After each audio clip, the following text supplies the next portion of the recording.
Il Comune ha predisposto la modulistica per la doppia genitorialità, un fatto sicuramente importante. Ecco, quali vantaggi? Lo scorso ottobre il Comune di Agrigento ha approvato il regolamento del registro della bigenitorialità. In questi mesi sono stati predisposti i moduli, il registro e la stampa dello stesso registro è in corso, mi dicevano poco fa l'assessore, la consigliera Carlisi, è in stampa in tipografia, quindi fra qualche giorno sarà disponibile il servizio presso l'ufficio anagrafe del Comune di Agrigento. Quindi entrambi i genitori, anche individualmente, potranno accedere all'ufficio per annotare il doppio domicilio legato al proprio figlio, ovvero il proprio figlio sarà domiciliato sia presso la casa della mamma quanto quella del papà, anche in caso di separazione, perché stiamo parlando di bambini figli di genitori separati o divorziati.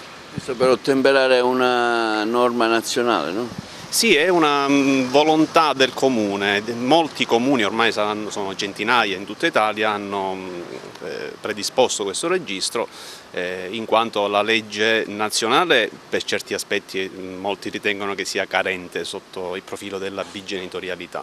Pertanto molti comuni si sono mossi autonomamente in funzione ovviamente di disposizioni di legge che lo consentono. Ecco, voi come associazione offrite altri servizi? Noi offriamo, sì, certo, ascolto e consulenza a tutti i genitori separati o divorziati in condizioni di disagio appunto a seguito della separazione. In questi giorni stiamo predisponendo la nostra sede anche ad Agrigento, abbiamo fatto istanza a determinati enti, appena saremo pronti potremo annunciarlo ovviamente, e siamo disponibili appunto per aiutare, sia un'associazione senza fine di lucro ovviamente, aiutare le famiglie in difficoltà. Ecco, una breve screening sulla situazione di Agrigento. Ad Agrigento ci sono molte più separazioni e divorzi di quanto probabilmente si immagina. Mensilmente il Tribunale di Agrigento rilascia dei report e sono pubblici, si possono andare a visionare sul sito del Tribunale, e queste situazioni certamente comportano un grave disagio per tutti i bambini.